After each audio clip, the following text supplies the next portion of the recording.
Hi, welcome back guys. This is your friend, Lettuce Head Fanfics. Back with amazing fanfiction. This is the series of What If Deku Hid His Angel Quirk. Please give this video a like and subscribe to the channel if you want more videos like this. Now let's get into the fanfic. Izuku looked down at the ground below, clutching the railing with knuckles whiter than bone.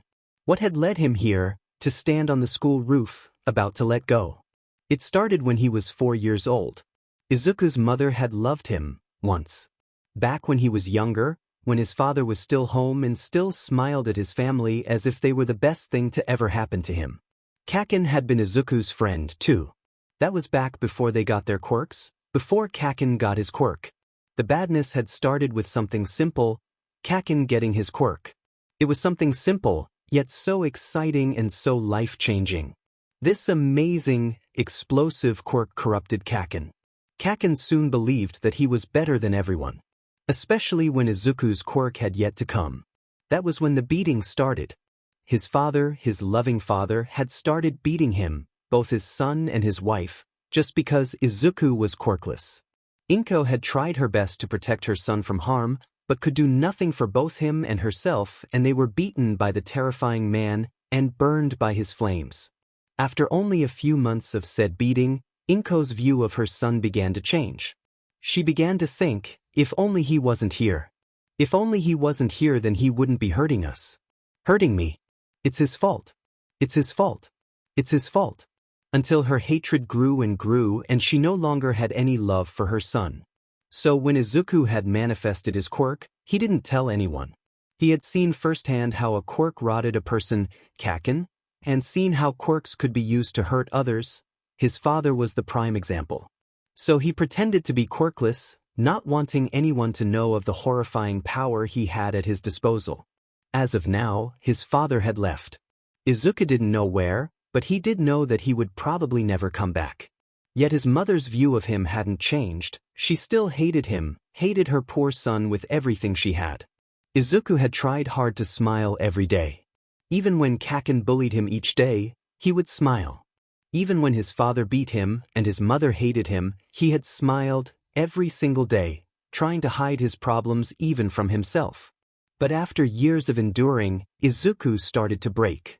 From his surroundings, he learned to hate himself, thinking that the reason everyone suffered was because of him. If he hadn't been there, then Kacchan wouldn't frown every time he saw him. If he hadn't been there, then his mother wouldn't have had to suffer the intense beatings. It was his fault. He was useless, something horrible that could never be justified. He was a Deku, as Kacchan had said many times. So, when he was 12 years old, Izuku found himself standing on the roof of his middle school, looking down at the ground below. He was going to leave this world, where all he did was hurt others and cause others harm. So he took off of his shoes and jumped. Shoyuda had been on his way home when he spotted the boy on the roof of the middle. Curious and slightly worried about what the boy could be doing out so late, and why at a place of such height, he moved closer to the building, perching on a nearby tree to watch. He stood there for a few minutes, wondering if the boy was going to jump, or if he was going to turn around and climb over the railing, back onto the roof and back home. He hoped that the boy would make the smart choice of returning home, but sighed slightly when he saw the boy let go of the railing and start to fall.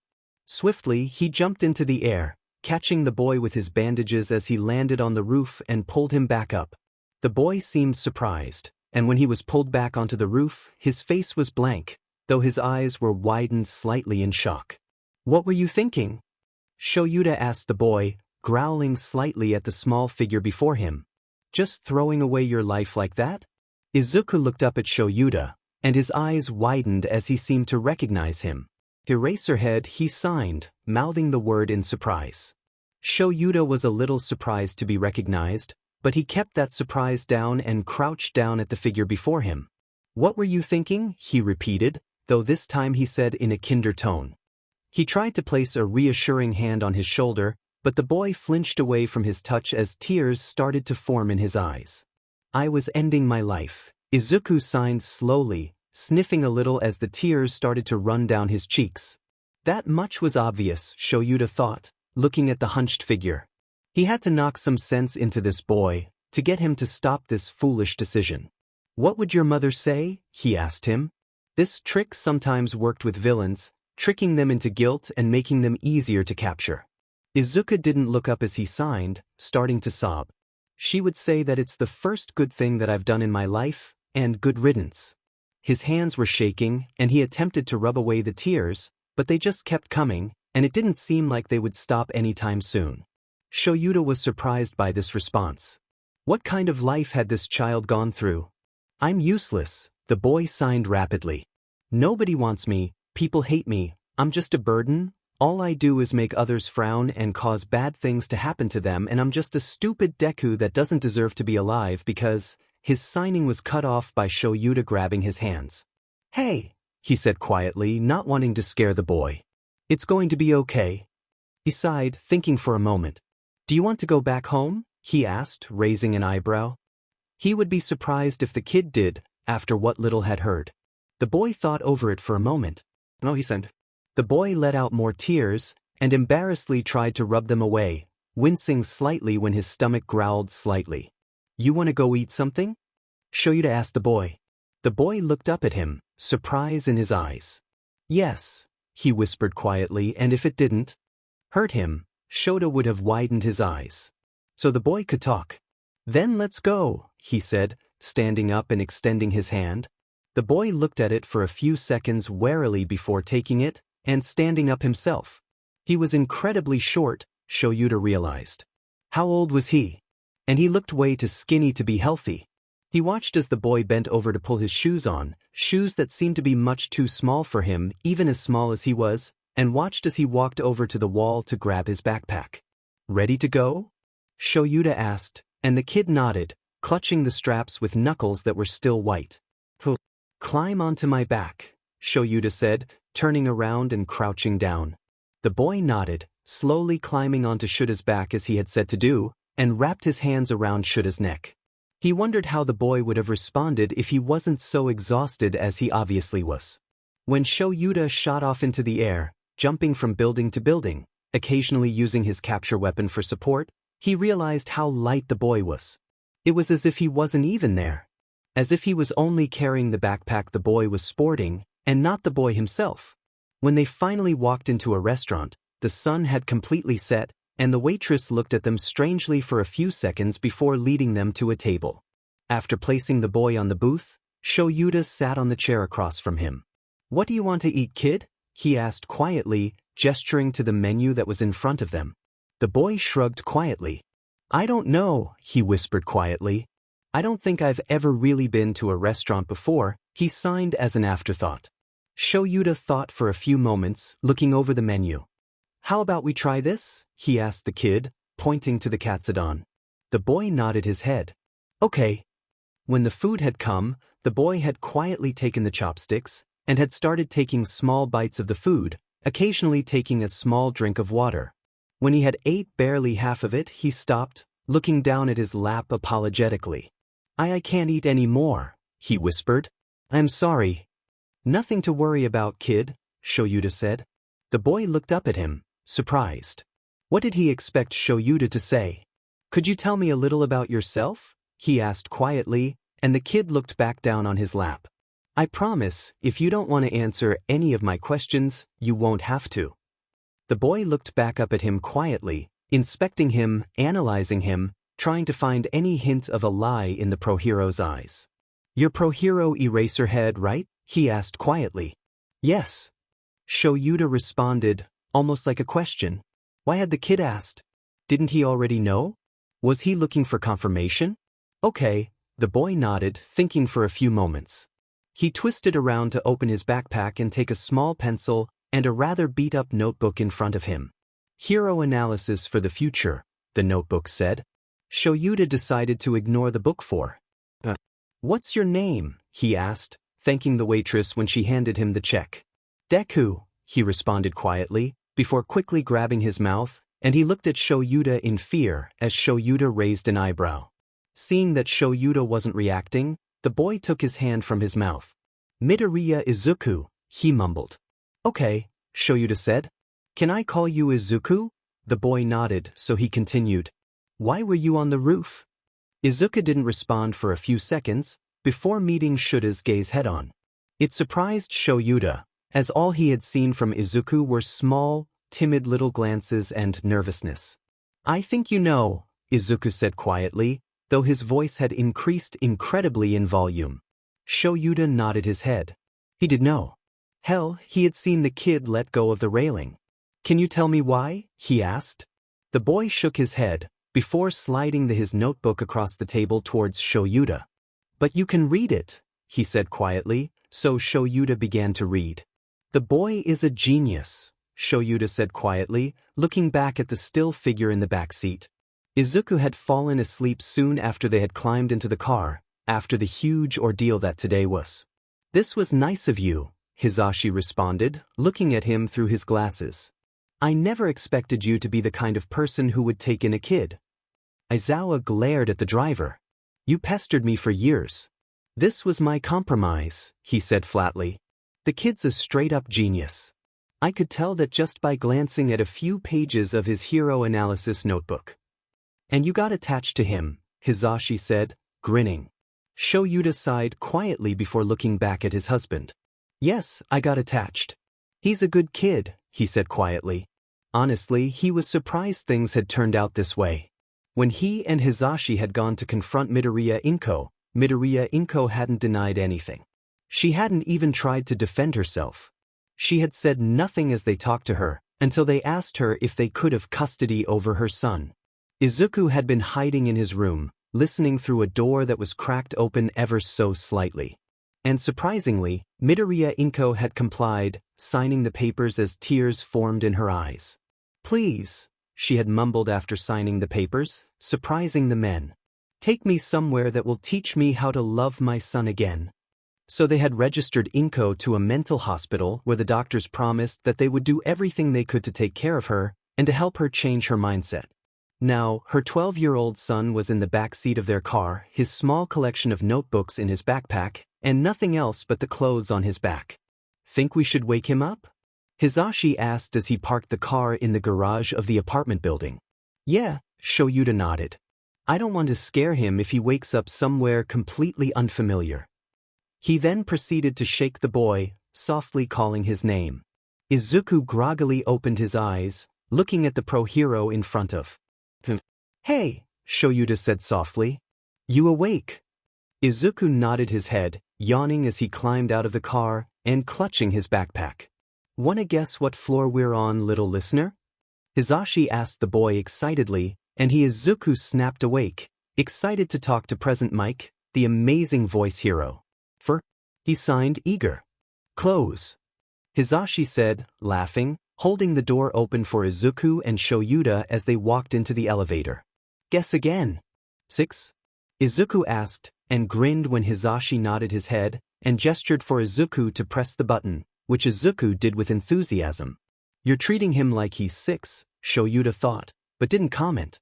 The kid was double that age, but hadn't received the love needed during that time, so maybe this was good for him. But if it got to be too much, Shoyuta wouldn't hesitate to stop it. When the elevator dinged to a stop, and the doors opened, Izuku jumped out, excited. Had he really just been asleep in the car? Did it only take 30 minutes of rest for him to completely recharge? All these questions plagued his mind as he led the boy towards their apartment. "Whoa," Izuku mouthed as he looked at the apartment in front of him. There was the yuka, where the three of them placed their shoes. After walking through a small hallway, to their left was a small kitchen. On the other side of the counter was a small table, with barely enough space for 4. In front of them, still in the same room as the kitchen, was a couch, and against the wall was a large TV. Across the room was a huge curtain, which if pulled away, would reveal a large balcony, but Shoyuta didn't want to show that to Izuku yet. "Sorry it's so small," Shoyuta said. "It's a hassle to soundproof the walls, so we decided to stay somewhere small." "It would have been worth it, though," Hisashi complained. "So much more space," he sighed wistfully. "It would have given you an excuse to be even louder, and I'd rather not welcome that," Shoyuta said flatly. "Here, this way," he said, leading Izuku to the right, where there was another small hallway which led to 3 doors. "This middle one here is the bathroom," Shota said, opening the door to reveal the bathroom. It's a lot bigger than Izuku expected, but he guesses it's like that because it's the only bathroom in the apartment. This one here is mine and Hisashi's room, Shoyuta continues, knocking his knuckles on the door to their left. If you need anything, don't hesitate to just smash the door open to get us, K? He waited for Izuku to nod before continuing. This one, he said, opening the door to the left, is for you. Izuku stared at the room. There was a small bed in the middle, with a shelf to the left and a small cupboard to the right of it. On the wall to his right, there was a small bulletin board for anything he might want to put up. The room looked quite empty on its own, but Izuku could tell that they were planning on letting him fill it up with whatever he wanted. Kid! Shoyuta! Prompted the kid after a good 30 seconds of Izuku just staring at the room. He was surprised to see tears streaming down the boy's face. The boy's eyes were hidden by his hair, but he wasn't trying to rub the tears away, just silently weeping. Are you okay, little listener? Hisashi asked, concerned, crouching down next to the greenette. I. Izuku began to stutter, and Hisashi widened his eyes. He wasn't signing? Izuku took a deep breath before looking into Hisashi's eyes. Thank you, he whispered. Hisashi, realizing that the tears were from happiness, grinned and wrapped the boy into a hug. Of course, little listener. We couldn't do anything less. He let Izuku cry into his shoulder, and glared at Shoyuta for not joining the hug. Shoyuta sighed, before smiling, ever so slightly, and crouching down to let Hisashi wrap his arms around him as well. Did you two sleep at all last night? Hisashi asked, walking into the living room. He hadn't bothered to change out of his pajamas, and was planning on making an early breakfast. Izuku shushed him, bringing his finger to his lips, pointing to the caterpillar that was next to him on the couch. Oh well, at least Shoyuta slept. No need to worry about waking him, though, little listener, he said, rubbing the boy's head fondly. Shoyuta can sleep through anything. Izuku signed, turning back to the TV to see the current news. Currently, the anchors were reviewing Endeavor's performance over the past year. I don't like him. Izuku signed. His quirk is fire, and he seems mean. Hisashi stored away the information that Izuku disliked fire quirks somewhere in his mind before facing the boy. You still never answered if you slept last night, he said quietly. The boy shook his head. I slept yesterday in the car. He signed, if that explained it. It really didn't, but Hisashi decided to let it go for now. No need to pester the kid. Still though, how did he not have huge bags under his eyes? Based on his demeanor, Hisashi guessed that all-nighters were something that was perfectly normal for him. They shouldn't have been, not for a kid this young. You want to help me make breakfast, little listener? Hisashi asked, and the boy nodded enthusiastically, climbing off of the couch and following Hisashi into the kitchen. What do you want to make? Hisashi asked. The boy shrugged. The only proper food he had had recently was the katsudon that Shoyuta had let him eat. He, of course, knew traditional dishes and such, but had rarely ever eaten them himself. How about some bacon and eggs? Hisashi asked, opening the refrigerator to see what they had. Are all your breakfasts this American? Izuku asked, eyes shining in delight. Do you want them to be? Hisashi asked, taking Izuku's bright smile as a confirmation, and pulling the eggs, butter and bacon out of the refrigerator. The boy thought for a moment, before shrugging. All food is good. He signed. Hisashi chuckled. Could you get me the 2 large black pans from that cupboard? He asked, pointing to a cupboard that was attached to the ceiling above the countertop. Izuku nodded, jumping in order to open the door, and grab the 2 items that the hero had requested, before jumping again in order to close it. You have great jump strength, little listener, he said fondly as Izuku placed the 2 pans onto the countertop, and Hisashi did the same with his ingredients. Izuku grinned at him delight, signing a quick thank you with his left hand. What kind of eggs do you want to make? Hisashi asked the excited kid. The boy tilted his head in confusion. Type of eggs? As in like chicken eggs? Or quail eggs? Hisashi was surprised. Did the boy really not know that there were different types of cooking? Nah, little listener, he started, thinking over his next words carefully. There are different types of ways to cook eggs, he explained, opening the carton and washing one in the sink. Here, hold this, he said, handing the wet egg to Izuku, who nodded, cupping his hands. When Hisashi placed the pan on the stove and turned it on, he didn't miss Izuku flinch. He turned on the fan above before turning to look at him.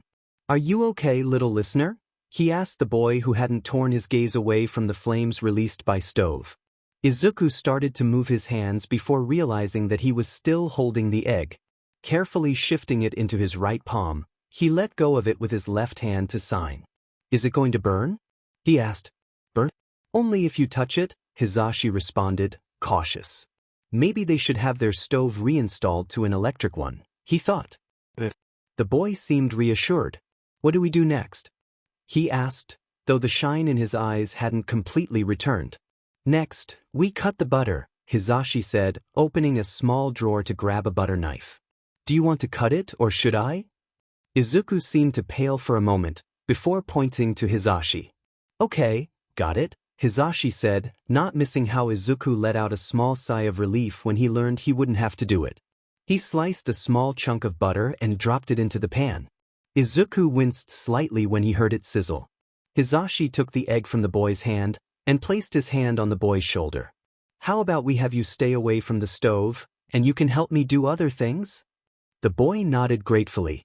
So they set to work, Hisashi cooking, and occasionally asking Izuku to do something, such as wash another egg or open the pack of bacon. "I didn't plan this well," Hisashi muttered when he realized that he hadn't gotten out any plates.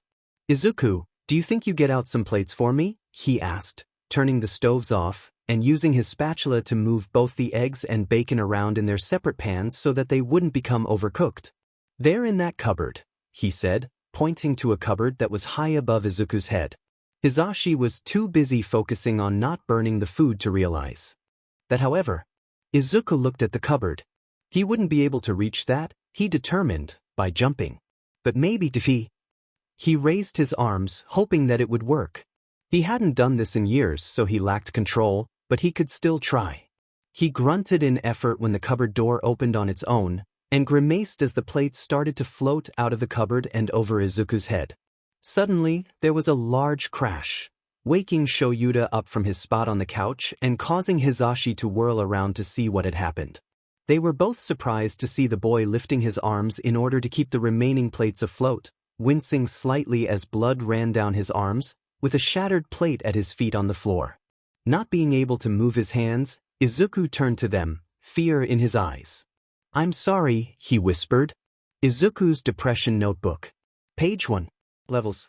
Based on what I think I have figured out, there are 10 levels in my mood. I decided to write them down here, just in case anyone cares. So this is ultimately pointless. Level 1. This is just me. Just a normal, happy kid like I should be. I'm apparently bubbly and excited. When I'm in this mode, there isn't really anything that can bother me, apparently.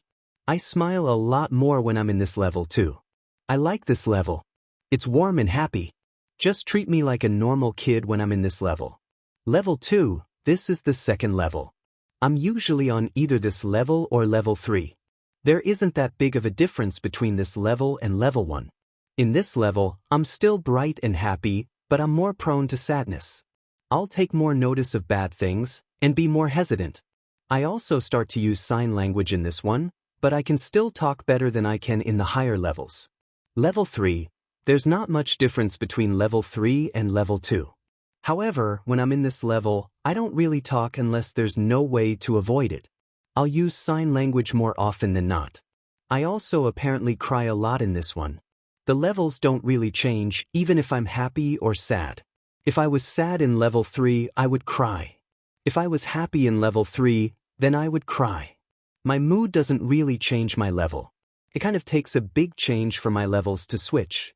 According to my mother, I'm better than usual in this level, because while I'm still bright and happy, I'm not loud and annoying, so that's good.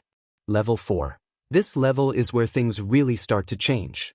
I don't really smile that much and just frown.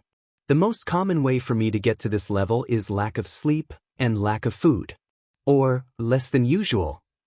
I can still have conversations with people, and I can surprisingly talk when in this level.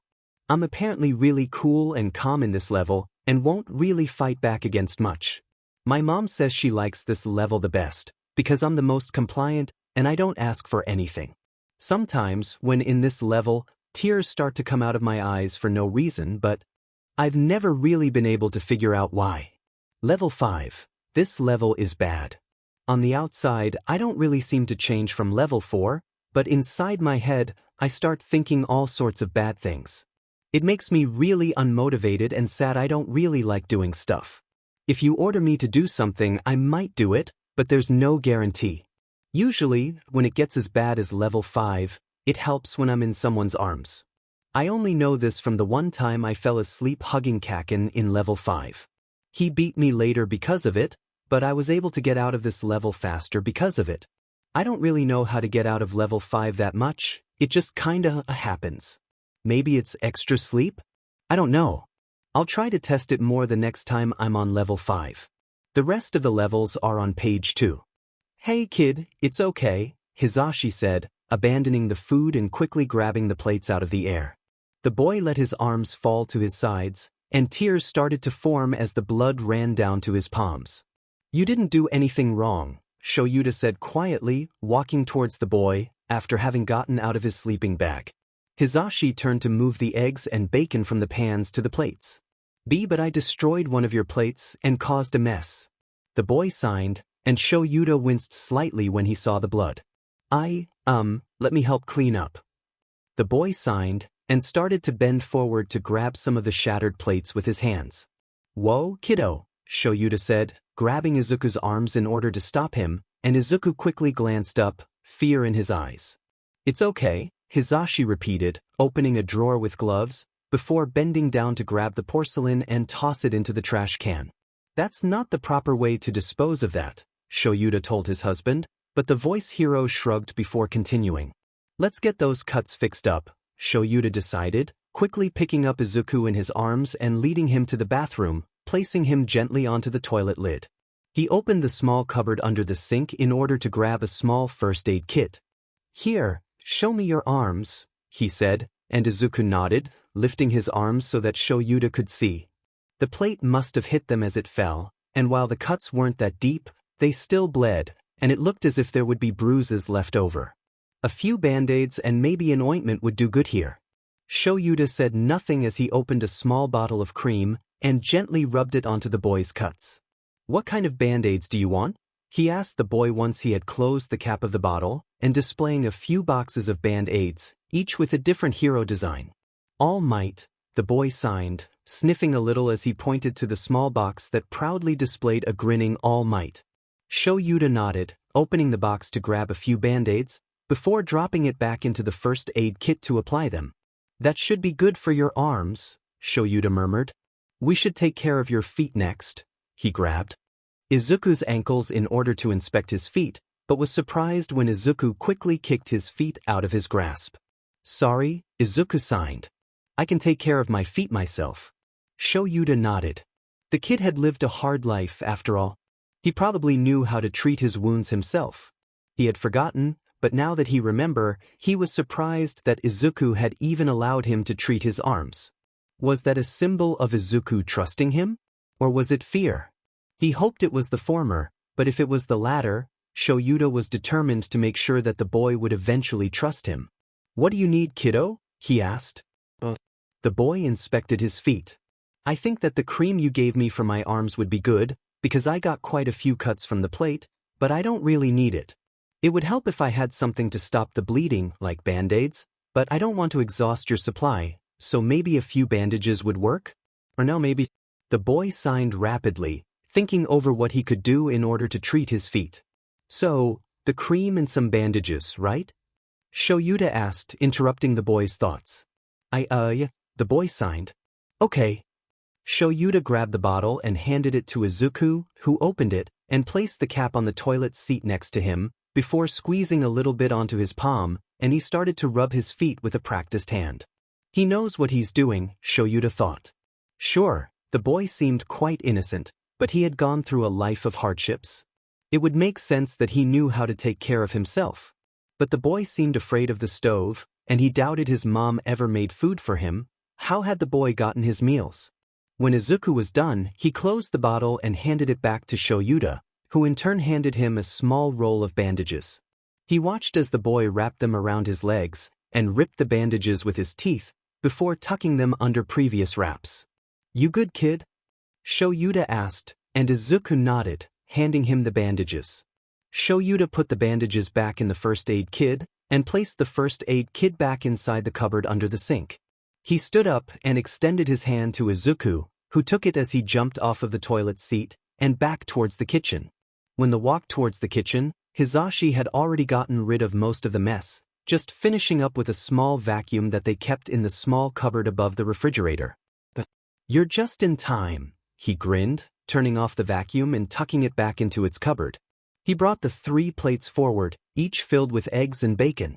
"It's time for breakfast." They led Izuku to the small table and placed 3 forks beside the plates. "Where do you want to sit, Izuku?" Hisashi prompted the boy.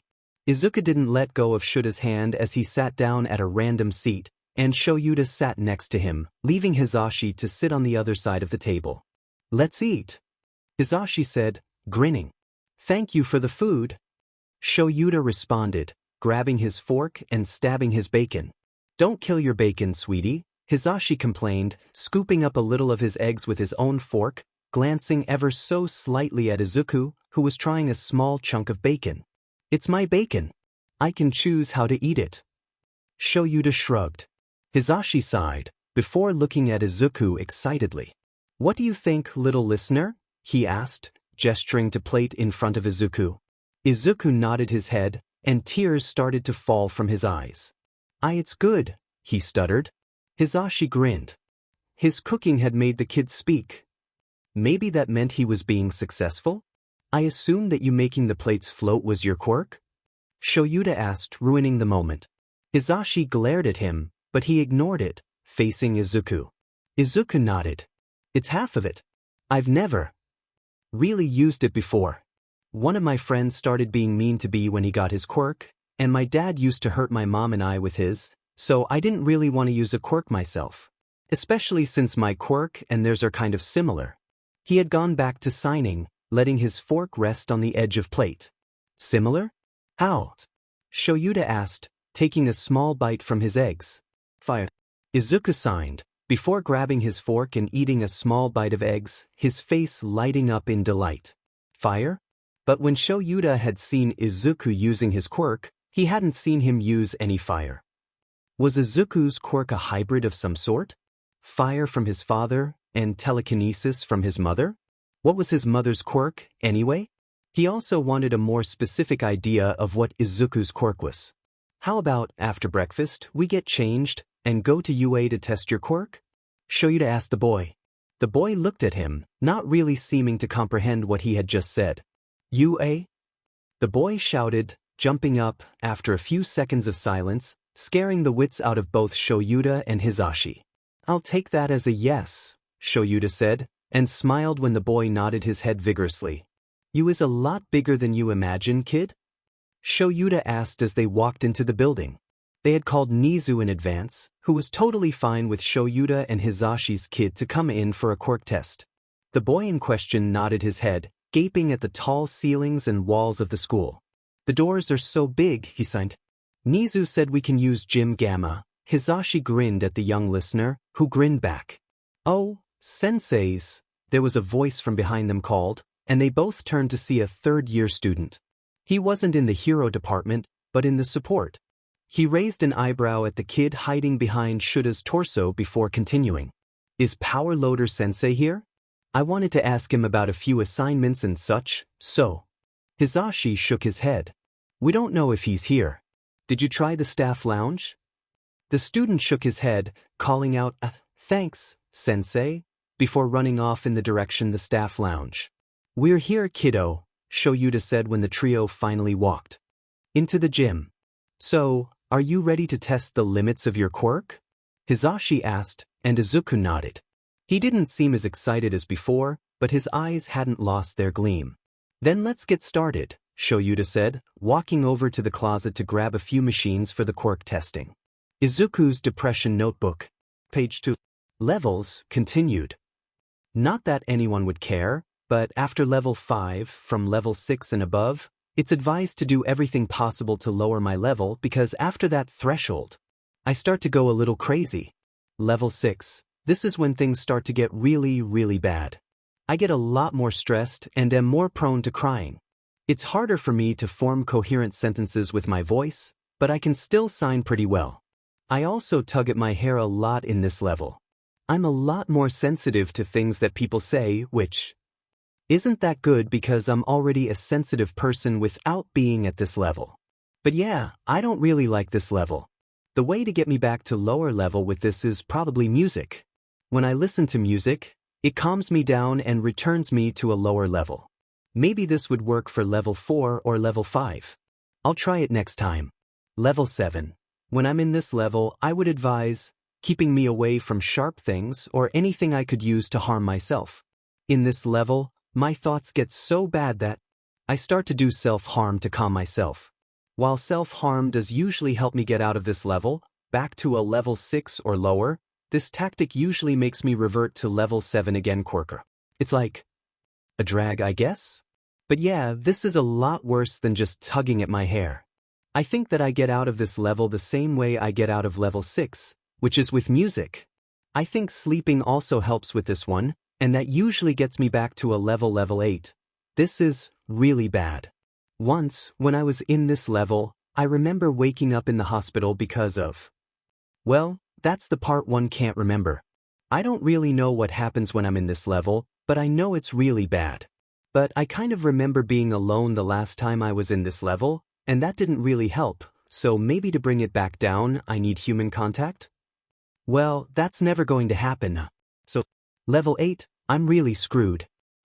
Level 9, this level is surprisingly mild. It's actually quite like level 5, just that the main difference is the scale of my bad thoughts, which is a lot worse than level 5. I also still do the self-harm stuff, but it's not as bad level, maybe like a single knife nick or something. But it's not as bad. But this is the point where my thoughts just start going plain on suicidal. The only way out of this one is human contact. This is what I know for sure. I remember this because once when I was in this level, I ran into Kacchan on my way home, and he beat me up, like usual, but that snapped me out of it. So, human contact. Even if it's bad human contact is the only solution I've managed to. Level 10. I've never gotten to this point before. All I know is that this level exists. But I know I'll get there eventually. Until then, I'll do my best to not get to this point. 20.6 seconds on 100-meter dash, Shoyuta said, clicking his timer. You do know that you can use your quirk, right? He asked the boy, who was leaning over his knees, panting slightly.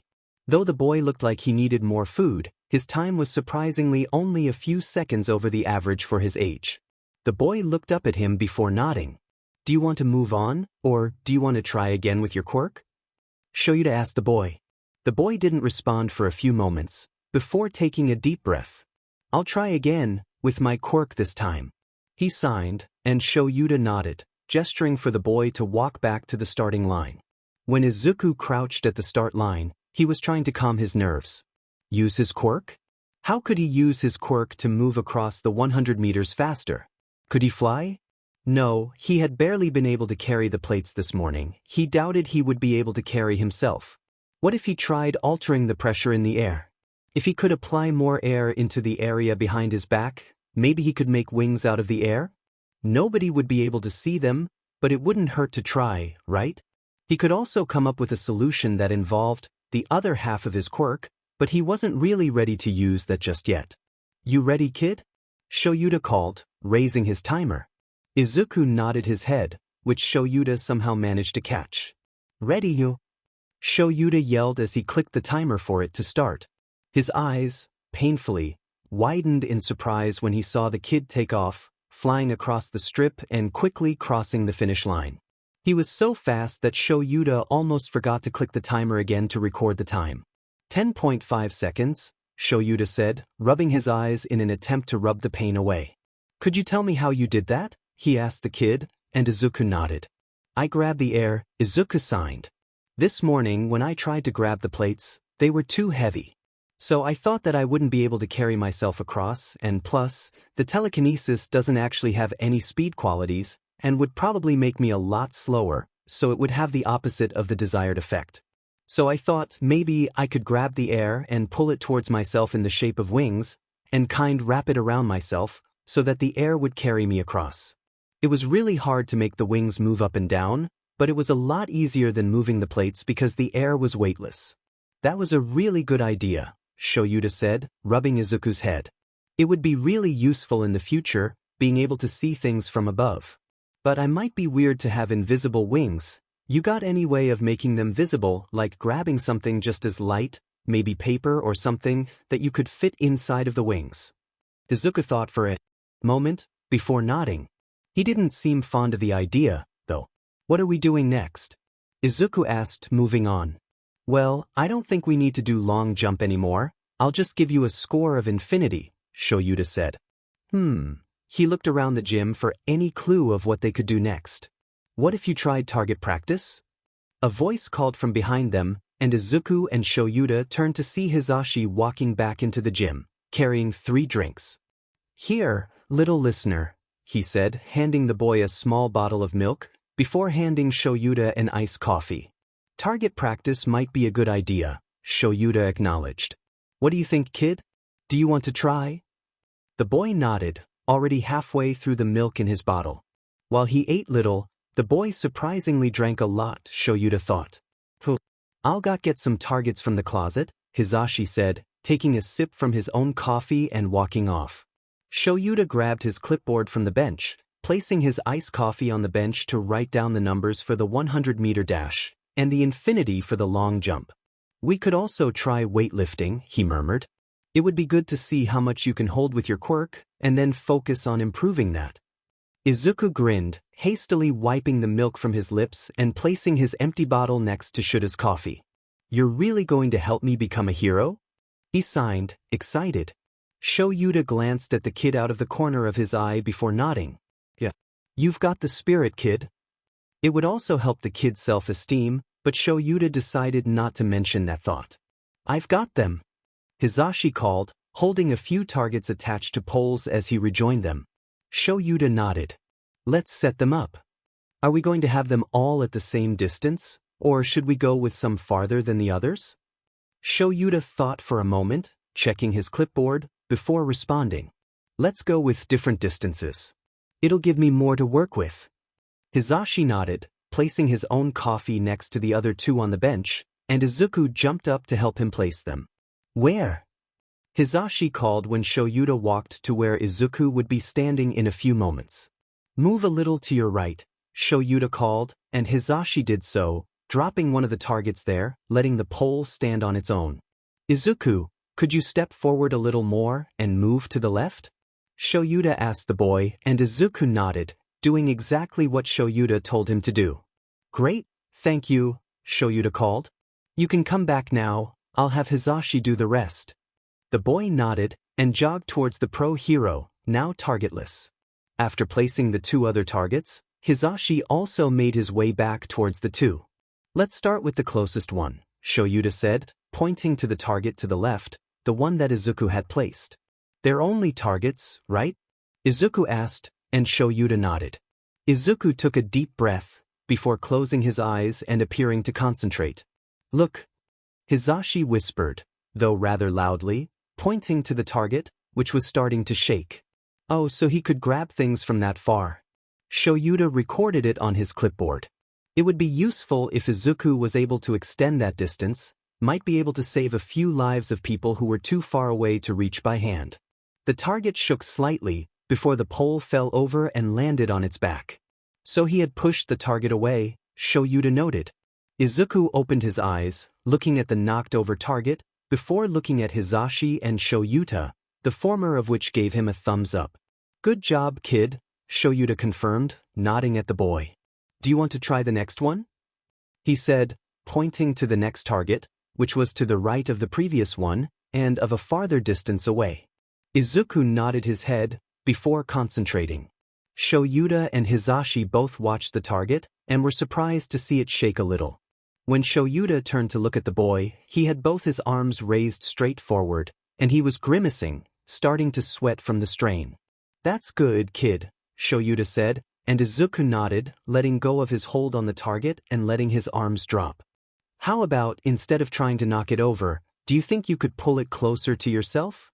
The boy nodded, extending his hand and staring at the target, before having to jump out of the way in surprise, when the target suddenly slid speedily towards them. Shoyuta made a memo on his clipboard about the fact that Izuku seemed to be better at pulling things closer to him than pushing them away. "Do you have any idea why you can pull things better than you can push them?" he asked the boy, and he was surprised to see the boy nod. "I think it's because of my mom," Izuku signed. "My mom's quirk was kind of like my grandfather's. She was able to pull small things closer to her. The way I can do this is super different from mom's, so it probably comes from my grandfather, but I think I might have gotten a little bit from my mom if I'm better at pulling." Shoyuta nodded. That explanation made sense. "Do you want to try the next target?" he asked, gesturing the third target. Izuku nodded and outstretched his hands, but after a good 10 seconds, the target didn't move and Izuku let his hands drop. "I can't reach it," he signed. Shoyuta nodded. So the current limit to Izuku's telekinesis was 50 meters. Not bad at all. "Do you got any other tricks up your sleeve, or do you want to move on?" he asked the boy. "Shoda-san?" the boy asked, and Shoyuta nodded his head in confirmation, ready to answer his question. "What were your parents' quirks?" "My mother's quirk was being able to raise her hair whenever she wanted. It's the reason as to why my hair stands up when I use my own quirk. And I don't know what my dad's quirk was. She was a single mother," Shoyuta said. Izuku nodded. "So, is your quirk your parents', or is it yours?" the boy asked. Shoyuta seemed a little puzzled by this question, but still answered all the same. "My quirk is mine. Not my father's or my mother's." Hisashi nodded in confirmation. "Okay," Izuku signed, before extending his right hand. Hisashi gasped a little when suddenly, there was a little flame in the boy's hand. But he had seen earlier, the boy had hated the fire from the stove. He hated his own quirk? "I still don't like fire," Izuku whispered. Shoyuta barely heard what the boy was saying, so he crouched down to hear better. "I can use my own without burning. How do I aim?" Shoyuta said nothing as he watched Izuku toy with the fire, twisting his wrist and letting the small open flame follow his palm, before closing his fist and letting the flame disappear. "Got an idea, kid?" Shoyuta asked, standing up, and Izuku nodded. He was surprised to see Izuku open his mouth as wide as he could, and see huge flames shooting out of his mouth, similar to a flamethrower, towards the targets. At first, the flame only extended for a good 10 meters, but Izuku squinted, focusing on the targets as much as he could, and extended the flame to a good 20 meters before falling over with exhaustion, and the flames fell away. "Oh," Shoyuta said. He turned back to his clipboard to write a few things down, as Hisashi crouched down to comfort and praise the boy. Izuku's Depression Notebook. Page 3. Sign language. "So, this is really pointless, yay. But I'm going to explain why I use sign language. When I was younger, I didn't know it, so I had to speak when I wanted to communicate, which I didn't really like. Speaking called more attention to myself, which meant that more people who come to bully me about being quirkless, which wasn't fun. So I thought that it would be better if I could communicate without calling much attention to myself. So during lunch, I usually made my way to the library. They had a computer that the librarian was nice enough to let me borrow, so I went on that and watched video lessons on YouTube and other sites. It was really educational. I also thought it was really fun, since it was a secret language of sorts. I kind of adjusted into it slowly, until it got to the point where the teachers stopped asking me to do the ondaku, which is to read aloud parts of a story to the class. They didn't even take points off for it, so that was nice, since I hate public speaking. My mom, though she said that she hated me and stuff, when she learned that I was taking the time to learn it at school, she bought me a few books with lessons how to speak sign language. She even learned the language herself. She claimed it was so that she wouldn't have to hear my annoying voice anymore, but I hope not. I wonder if I pleased her by learning sign language. I hope so. If it pleases my mom, I think I would do anything. She says she hates me and stuff, but she smiles sometimes when I do something that pleases her. I want to make her happy, because her smiles are pretty than her frowns. She also doesn't hit me as much when she's happy, which is also good. I still don't really like speaking, and I don't know if I ever will. But sign language helped me with that hurdle. So it also helps when my voice is too shaky for people to understand as well. The only thing my mom says she misses about my voice is my singing. But she didn't tell me that. She said that when she was talking to Aunt Mitsuki, thinking that I wasn't listening. I don't know if she said that because she actually believed it or because she was just trying to keep appearances. Either way, it made me happy. Your child is rather skilled, both with his quirk and his mind, Nizu said, looking through the tests that he had graded for Izuku, which caused the boy to blush. Hizashi patted the boy's head, to reassure that it was a good thing. You're not planning on him going back to school, are you? Nizu asked Shoyuta and Hizashi, who promptly shook their heads. Well, then I'd be happy to tutor him for you. I haven't really taught anyone in a while, and it would be good for you too, when you're here, teaching at UA. I doubt you want to leave him at your apartment while you're at work. That would be great, Shoyuta nodded, but he was still a little wary. All things with Nizu came with a catch. You good with that, Izuku? He was pleased when the boy nodded. Great. Nizu said, smiling like he always did. You should bring him in starting tomorrow. You've still got a week or two of school left.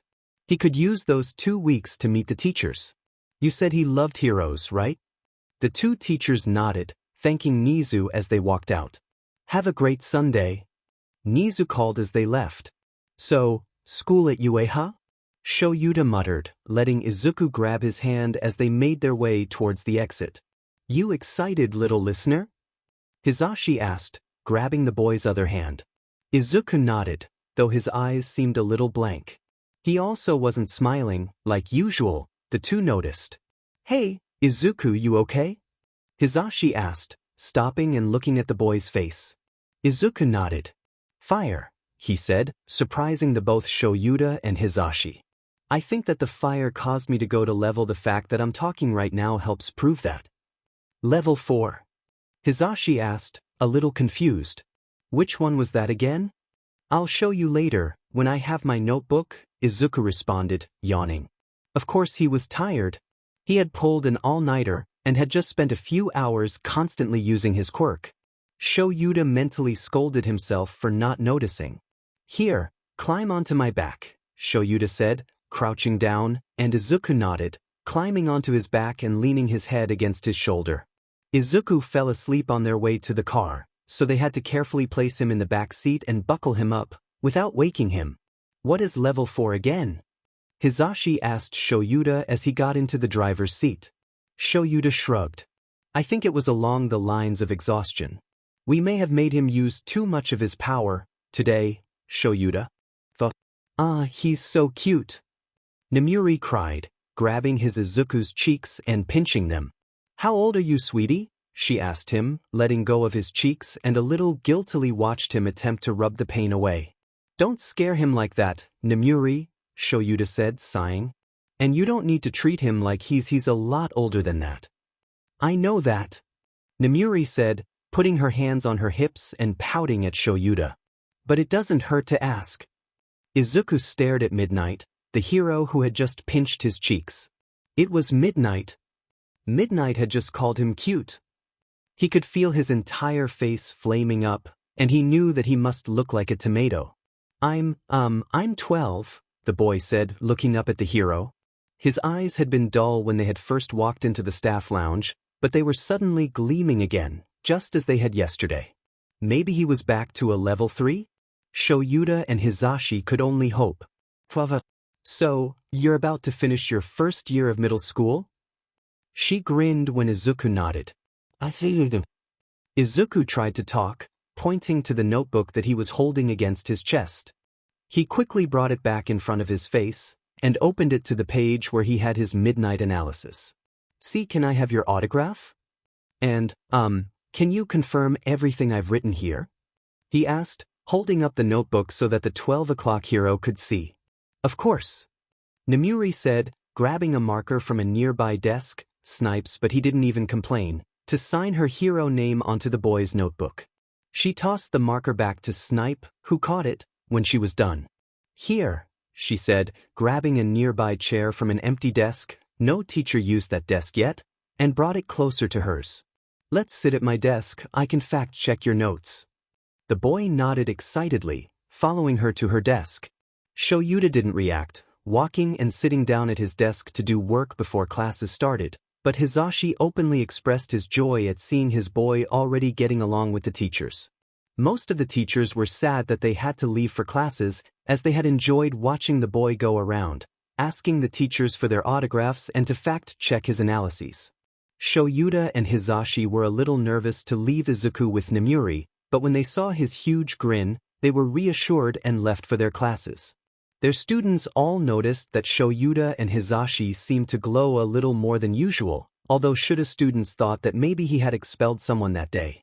When the two of them made their way back to the staff lounge at lunch, they were surprised to find all of the teachers already there, crowded around on the floor, where Izuku was playing a game of chess with Snipe. "Checkmate," Izuku mumbled, looking up at the teacher, who in turn groaned and fell backwards. "Ugh, nobody can win." "How did you do that?" the gun hero asked Izuku, who just shrugged. "I predicted your movements and made my own based on those predictions. Like when you moved that bishop to take my queen. I moved my queen there on purpose, so that I could move your bishop out of the way and create a checkmate." "Your kid's a genius," Snipe said, turning towards Hizashi and Shoyuda, who he had seen out of the corner of his eye. "I was aware of that," Shoyuda responded, looking towards the chessboard. Izuku had indeed won the game, and seemed to be enjoying himself. "Let me try again," Nemuri cried, shoving Snipe out the way and taking his place. Izuku nodded, so they set up the board. Hizashi placed a small lunchbox next to the boy, who smiled at him gratefully. "Thank you," he signed. "Hey, Izuku, how come you sometimes sign and sometimes talk?" Nemuri asked the boy as they finished setting up. She moved first as she was white. The boy shrugged, opening the lunchbox, and his grin widened with delight when he saw that it was Kacchan. He took a small bite using his chopsticks before answering. "It just depends on how I feel at the moment. If I really need to, I can force myself to talk, but I'm usually more comfortable signing." "Oh, is it uncomfortable talking with us?" Nemuri asked as Izuku moved a pawn forward. "Mr. Shoyuda and Mr. Hizashi smile when I talk," the boy responded. "So do you and the other teachers. And seeing you happy makes me happy, so talking around you makes me happy," he decided. Nemuri snorted. "He calls you Mr. Shoyuda?" she asked, raising an eyebrow at the underground hero who had retreated into his sleeping bag. Said hero shrugged. "You guys are nice," Izuku continued as Nemuri moved another pawn. "I like you guys. You're different from everyone from before." Huge time skip warning. It was spring during the last few chapters, but now it's like autumn or something. Izuku's birthday has already passed, sorry, but I want to save that special occasion for the future. 5.03 seconds, Shoyuda called when Izuku flew across the 100-meter dash strip. "You've really gotten fast, kid. Good job." Izuku grinned at Shuda's praise. "Thanks," he signed. "But I still don't think it's good enough." He let his wings disappear. "On the contrary," a small voice called from beside Shoyuda. "I think you're doing great, young Izuku. So good that I think we should get you a provisional license." "Excuse me?" Izuku asked, staring at the mouse? Bear? Whatever animal he was, but the principal. "You improved your tactics over the past months," Niza said. "I've never seen anyone actually manage to improve their quirks so much in that short amount of time. You've also got your own special attacks as well.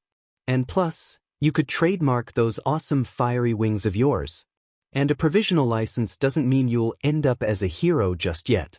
It would just let you intern at a hero agency, and you'd be allowed to fight villains and use your quirk without the express permission of someone with a license. It is a bit early, but I guess we could make it work." Shoyuda murmured, looking at his clipboard. The kid had really improved. Plus, it would no doubt help the boy's lack of self-esteem by leaps and bounds. The kid still doubted himself quite a bit, and that one time the kid had dropped to level 7, that had been scary. After that, Shoyuta had stopped keeping his razor in the bathroom. I guess, Izuku stuttered, looking down at his feet. There's a provisional license exam coming up in about a month or two. Most of my students already have their provisional license, but a few don't, so I could take him at the same as them, Shoyuta considered, thinking over his options. Then you'll have to work hard. I expect you to pass, Izuku, so good luck. The principal smiled before exiting Gym Gamma, leaving the gaping child and the pro hero behind to continue working on his quirk. Izuku's depression notebook. Page 4. Bad habits. I have really bad habits, sometimes, like the self-harm I do on level 7, but, on this page I'll explain some bad habits I have regardless of what level I'm on. Muttering. I just end up muttering my thoughts a lot. I also do this with sign language as well. Kacchan says that it's really annoying, and that I should just shut up because, well, I'm a stupid Deku. He also doesn't like it when I end up signing my muttering, because he says that I'm trying to defy him by hiding that fact that I'm muttering by using my hands. My mom also doesn't like my mutter, because she says I'm too loud and my voice is annoying and she hates it. She's a little more lenient when I sign. Edit. Mr. Shoyuta and Mr. Hizashi say that it's not really a bad thing to mutter, but can be a little annoying or strange if not used to it. So they say that it's okay to mutter around them and people I trust, but don't really mutter around other people, because I don't want to accidentally tell people things about me I don't want them to know. They're a lot nicer than Kacchan and Mom. Eating habits. My mom is a good cook, but she doesn't really make food that often and usually brings takeout food home. I don't really eat much. I've never really been that hungry, maybe because I don't exercise that often? So Mom usually doesn't bring any food home for me, but she always makes sure that she leaves enough leftover so that I'm full, so that's nice. But that's usually only a little. I really like soft food. One time she made this thing called akazuke, and it was really good. She said that someday, if I'm good, she'll teach me how to make it, so that's exciting. Edit. I sometimes help Mr. Shoyuta. Sorry, Shoyuta and Hizashi make food. They make a lot of food for 3 people. I usually don't eat more than half of it, and the days that I do manage to eat an entire plate, I can't eat anything the next day. So, I really like katsudon. It was the first food that Shoyuta ever gave me, and that it tasted really yummy. Hizashi sometimes makes it a lot too. Drinking habits. I drink a lot. More than I eat. I usually just drink tap water from the sink. But I make sure to only use 1 glass a day, because Mom gets mad when I use too many. Like water, I guess. I guess this isn't really a habit, I just drink a lot of water. I also really like milk. I don't really remember what it tasted like, but back when Kacchan was nicer, I remember he gave me some. I think it was sweet. Yeah. Sweet. Edit. Still the same. I still drink a lot.